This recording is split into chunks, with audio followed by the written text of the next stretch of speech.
Hello guys, welcome back to the channel. In today's video, I'm going to be taking you through what I eat in a day. I think the last time I did one of these, I was in a calorie deficit and I was tracking my calories and macros. So things have changed a little bit. I'm currently living my best life at maintenance. I'm not tracking my calories or macros right now, and I'm just going about everything intuitively. Now, I will say if you've never gone through a period of tracking before, it might be a little bit more challenging to eat intuitively at maintenance and actually still maintain your weight. But for me, I was tracking for so long. I've gone through lots of periods of tracking, and I have a really good idea of what the approximate calorie and macro breakdown is of certain foods just by looking at them. I'm also really in tune with my hunger and fullness cues, which really helps me to kind of just mindfully go about food, at least in this season of life, because I don't have any specific body recomp, cut, bulk goals or anything like that right now. I'm gonna go make breakfast and then I'll be right back to show you what I'm having. Okay, breakfast is ready. I don't even know what to really call this, but I'm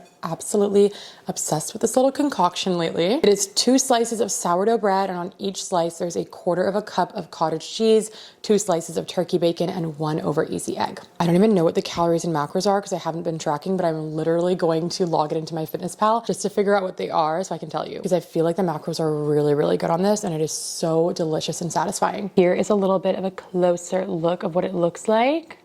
I'm not really much of a snacker. I actually prefer to eat my calories in 2 to 3 bigger meals per day rather than like 2 to 3 small meals a day and multiple snacks. I also just feel like it's way easier to get more protein in your main meals rather than in snacks. Like there's not a whole ton of really good high protein snacks out there. So my main objective with my 2 to 3 larger meals per day is to aim for a source of carbs, ideally something that is slower digesting and higher fiber when possible. Protein, I'm trying to get at least 30 to 40 grams of protein in each meal. Some healthy fats, and if I'm cooking with olive oil or coconut oil, that usually takes care of itself, but sometimes I'll also add in something like cheese or avocado. And then I try to get at least like 2 to 3 servings of fruits and vegetables per day. And I kind of just like disperse that out in my meals or as snacks by themselves, however it works on the different days. Okay, I'm gonna go eat now before this gets cold. Okay, I'm back. That was so good, and I just logged it. So it came to 533 calories, 33 grams of carbs, 19 grams of fat,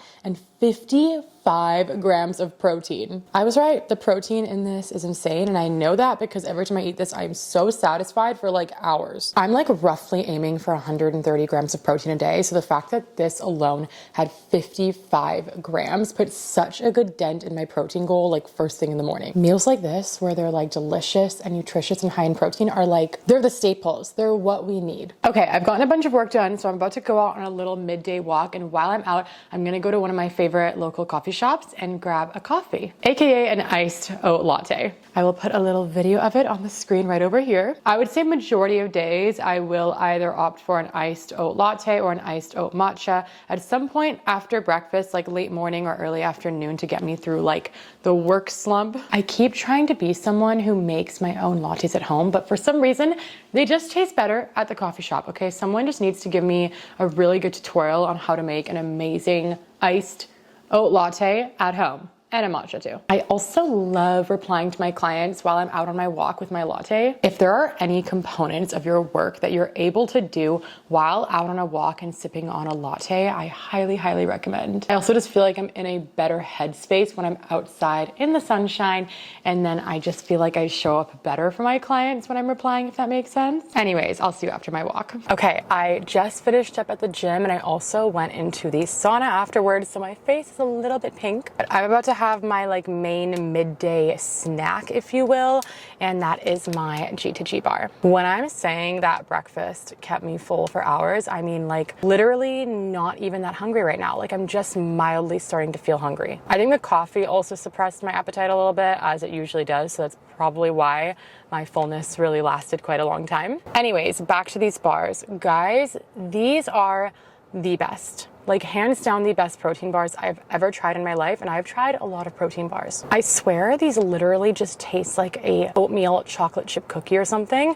yet they somehow contain 18 grams of protein. They are also gluten-free, easy on sensitive stomachs, organic ingredients, freshly ground nuts, no preservatives, no artificial ingredients, no palm oil, no sugar alcohols, and no chalky aftertaste. They are 300 calories though, so I would call these more of like a mini meal replacement. Most of of my meals are around like 500 to 600 calories, so this is kind of almost like eating half a meal for me. The best flavors are peanut butter chocolate chip and peanut butter coconut chocolate. If you do decide to place an order, you can use code tonedwithtina to get you a discount. I'm really picky on what supplement or food companies I work with, and this is literally the only one I currently work with, and that is because I genuinely am obsessed with these. Let me know if you give these a try. Okay, it's currently 10:30 p.m., but I wanted to come on and update you about what I had for dinner. So I ate dinner at my dad's house with my boyfriend, so I didn't really feel like whipping out my camera, but I took some pictures of what we had. So we ended up having salmon with rice,